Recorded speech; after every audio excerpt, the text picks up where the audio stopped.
სოფლიოს მასშტაბით უძრავი ქონების ფასები თითქმის ყოველწლიურად ცვალებადია და ის ადგილობრივი ბაზრის მოთხოვნაზე, ეკონომიკურ ვითარებაზე, ქვეყანაში არსებულ მიწის რესურსებზე და სხვა თანმხლებ ფაქტორებზეა დამოკიდებული. 2024 წლის მონაცემებით ერთ-ერთი ყველაზე ძვირადღირებული ბაზარი უძრავი ქონების კუთხით მონაკო იყო. მონაკოში უძრავი ქონების ღირებულება კვადრატულ მეტრზე $44500 შეადგინა. როგორც სოფლიოში უძრავი ქონების ყველაზე ძვირი ბაზარი, მონაკოს ფასების ზრდა განპირობებულია პატარა ტერიტორიული მთლიანობით, საშემოსავლო გადასახადის არარსებობით და მდიდარი ადამიანებისთვის იდეალური საცხოვრებელი პირობებით. მცირე მიწიანობა და მაღალი მოთხოვნა ქმნის ექსკლუზიურ კონკურენტულ ბაზარს, სადაც მცირე ბინებიც კი მილიონებად ფასობს.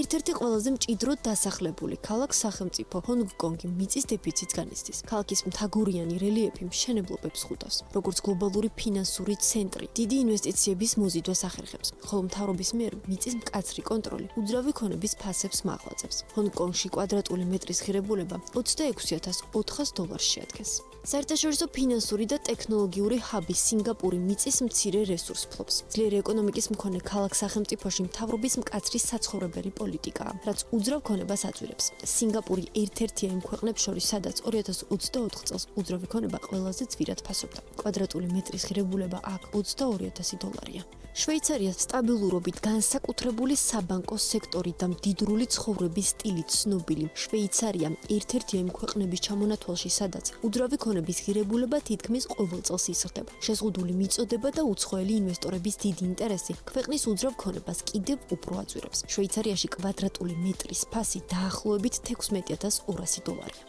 უძრავი ქონება ძვირად ფასობს სამხრეთ კორეაშიც. სამხრეთ კორეის მაღალი ფასები განპირობებულია სეულის უძრავი ქონების ბაზრით, სადაც ქალაქის სწრაფი ურბანიზაცია, დიდი მოთხოვნა და მთავრობის რეგულაციები ძლიერ კონკურენციას ქმნის. სამხრეთ კორეაში კვადრატული მეტრი უძრავი ქონების ღირებულება $12700-ია.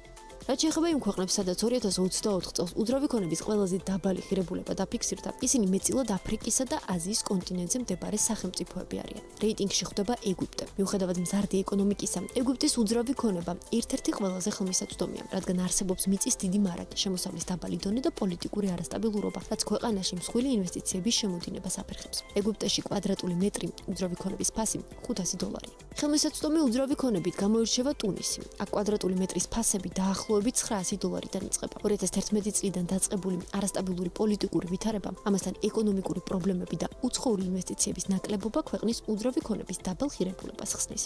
სამეულშია აფრიკის კონტინენტზე მდებარე კიდევ ერთი სახელმწიფო. საუბარია ალჟირზე. აქ სექტორი მთავრობის მიერ მკაცრად კონტროლდება. ბიუროკრატიული სირთულეები, უცხოელი მყიდველების ნაკლებობა და ნავთობის ეკონომიკაზე დამოკიდებულება ინვესტიციებს აფერხებს. ქვეყანაში კვადრატული მეტრი უძრავი ქონების ფასი დაახლოებით $1100-დან იწყება.